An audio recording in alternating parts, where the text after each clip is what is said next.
আসসালামু আলাইকুম রহমতুল্লাহ।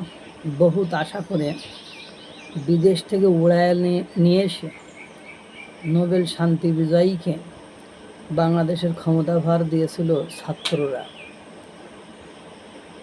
ছাত্রসহ মানে আওয়ামী বিরোধী রাজনৈতিক দলেরা। সেখানে সাধারণ জনগণেরও পূর্ণ সম্মতি ছিল, কারো কোনো আপত্তি ছিল না। কিন্তু দুর্ভাগ্য হলো সত্য যে তার প্রতিদানে এই বিখ্যাত অর্থনীতিবিদ ফিরোজের জনক, তার শাসনামলে আমরা কি পেলাম? নৈরাজ্যতা, হতাশা, অশান্তি, নিরাপত্তাহীনতা, এটা আমরা পেলাম। সবসময় ভয়ে ভয়ে থাকি যে কখন কে কোথা থেকে কার গায়ে হাত তোলে, কখন কার মেয়ে সন্তানকে রেপ করে, কখন কে স্লোগান দেয় হয় টাকা দিবি নাহলে ইজ্জত দিবি। কিশোর গ্যাংয়ের অত্যাচারে পালিয়ে পালিয়ে বেড়াতে হয়। সাদাওয়াজের অত্যাচারে রাস্তায় চলাফেরা করা, ব্যবসা বাণিজ্য করা কঠিন হয়ে যায়। দেশের ভেতরে একটা অরাজকতা, দেশে টুকরো টুকরো হয়ে যাবে এরকম একটা ভয়ে ভয়ে থাকা হয়। দেশের অভ্যন্তরে এসে অন্য দেশের লোক জলকেলি অনুষ্ঠান করে। তারা কুকিচিন বিদ্রোহী গোষ্ঠী, তারা হাজার হাজার তাদের যুদ্ধের পোশাক বানায়। দেশের বন্দরগুলোকে অন্যের হাতে তুলে দেওয়ার চিন্তা ভাবনা করা হয়। তারপরে মানবিক করিডোর নেওয়ার নামে ছায়াযুদ্ধে জড়িয়ে যাওয়ার মতো পরিবেশ পরিস্থিতি হয়। থাক, এসব কথা বলে নোবেল লরিয়েটকে আমি আর ছোট করব না, আমার করার ইচ্ছাও নেই। যেটা বলতে চাচ্ছিলাম যে ইরানি দম্পতি অর্থাৎ স্বামী আর স্ত্রী, রংপুর মংগা অঞ্চল, আমরা যখন ঢাকা বিশ্ববিদ্যালয়ে পড়েছি তখন রংপুর মংগা অঞ্চল এটা পড়েছি। এই অঞ্চলের বর্তমানের পাওয়ারফুল ব্যক্তিদের মধ্যে একজন হলো এনসিপির উত্তর অঞ্চলের মুখ্য সংগঠক।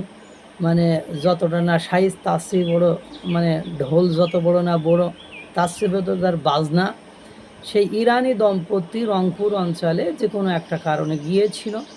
সেখানে গিয়ে তারা পথ হারিয়ে ফেলে। পরবর্তীতে স্থানীয় লোকজনের কাছে তারা ঠিকানা জানতে চায়। সেই বান্দরের বাচ্চারা তারা সেই ইরানি দম্পতির সাথে বেয়াদবি করে, তাদের মব সৃষ্টি করে, তাদের সাথে খারাপ আচরণ করে, তাদের পাসপোর্ট এবং যে ডলার ছিল সেই ডলার নিয়ে নেয়। পাসপোর্ট, মোবাইল সহ তাদের কাছে মূল্যবান যে জিনিসপত্র থাকে সেগুলো নিয়ে নেয়। তার পরক্ষণে সেনাবাহিনী খবর পেয়ে সেখানে যায়, অভিযান চালায় এবং অঞ্চলটাকে ঘিরে ফেলে।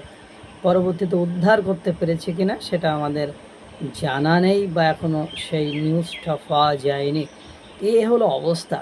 মংগা অঞ্চলের ঠুঙ্গাকুড়ানির মঙ্গারা হলো বিদেশি দম্পতির সাথেও বাংলাদেশের মানুষের যে অনিরাপত্তা সেটা তো আছেই। এখন সেই গণ্ডি ফিরিয়ে ডক্টর মোহাম্মদ ইউনূসের শাসনামলে বিদেশিদের নিরাপত্তাহীনতা বাংলাদেশে খুব বেশি পরিলক্ষিত হচ্ছে। আপনারা জানেন ইতোমধ্যে আমেরিকা যুক্তরাজ্য সহ জার্মানি, ফ্রান্স, অস্ট্রেলিয়া সহ বেশ কয়েকটি দেশ বাংলাদেশে তাদের নাগরিকদেরকে ভ্রমণ নিষেধাজ্ঞা দেওয়ার মতন এবং তাদেরকে সতর্কতা জারি করেছে যে পার্বত্য চট্টগ্রাম অঞ্চল, বান্দরবন, খাগড়াছড়ি এই অঞ্চলে যাতে কোনোভাবে তারা না যায়, এই অঞ্চলের পর্যটন শিল্পগুলোতে কোনোভাবে তারা ঘুরতে না যায়। গতকালকে একটা নিউজে দেখেছিলাম সে অঞ্চলে আপনার কি একটা করুণ অবস্থা বিরাজ করেছে। আল্লাহ তাআলা সকলকে ভালো রাখুক, সুস্থ রাখুক। আসসালামু আলাইকুম ওয়া রাহমাতুল্লাহ।